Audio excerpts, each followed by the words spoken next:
welcome to SRE. Can you give me a little bit of your introduction and where do you work? Sure. So thank you for having me here. My name is Shobhit. I am co-founder at a company called Segwise. We are into marketing tech. We build tools for performance marketers to create better ads. And we've been working at it for almost close to 3 years now. Before this, I worked at a company called FamPay.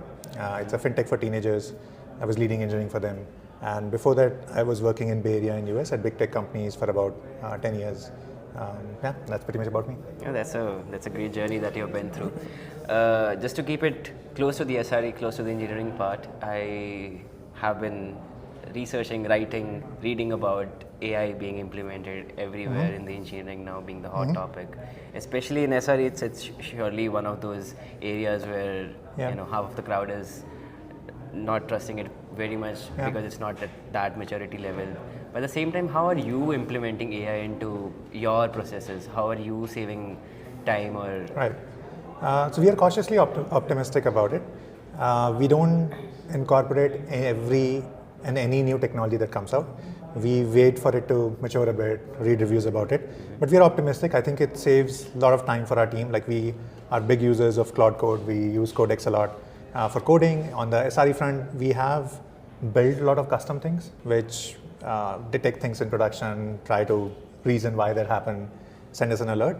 Right now, we haven't started fixing them automatically, but we do RCA for those things. But as I said, we are cautiously optimistic using a lot of AI. Our core product actually uses a lot of AI. We have a lot of AI agents running, but none of them actually right now can alter production. So that's the permission we haven't given yet. That is actually something that I wanted to ask the next about having AI having the permissions to alter the production at the same time. What's your belief on, let's say next the way the industry is processing those AI agents? Where would you stand on being able to give your team and yourself enough context about what is happening? Or would you rather have it do the changes into your production system? I think I'll be comfortable with AI doing the changes as long as I'm comfortable with its reasoning. So I think this is the first phase that we are into in our company, where AI tells me why it thinks what happened and why did it happen.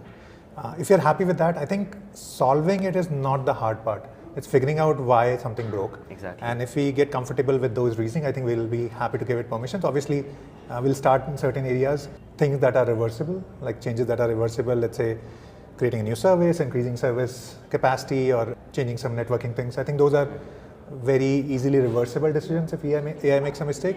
Databases or data part is the hard part. If it loses data, that's less reversible. So I think we'll be more cautious there. But on the capacity front, where it might increase capacity or change some networking permissions, we might be more open. But we are still in the phase where we're evaluating how good it reasons. That's actually great. I am a high believer of whatever you said. Exactly, keeping those critical processes in place while making sure if there's something that can be automated and can be assured upon, should be automated. Just to end it on a higher note, I am sure you have had a long journey. What's the weirdest root cause that you have seen ever? Like one that you are like, if you can point me to any. Difficult to think of one right now. Like there have been so many issues because these are the things like you want to forget, like if you spend so much time on it.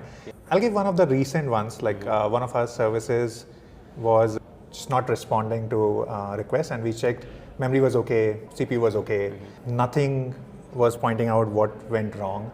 And in the end, we discovered that we were creating so many connections to that service, we ran out of file descriptors. So basically it was a socket issue. We were not able to create a new socket, and that's why the requests were failing. But all the usual stuff that you usually check, they all looked fine, and it puzzled us for a few hours before we figured out that it was the socket connections.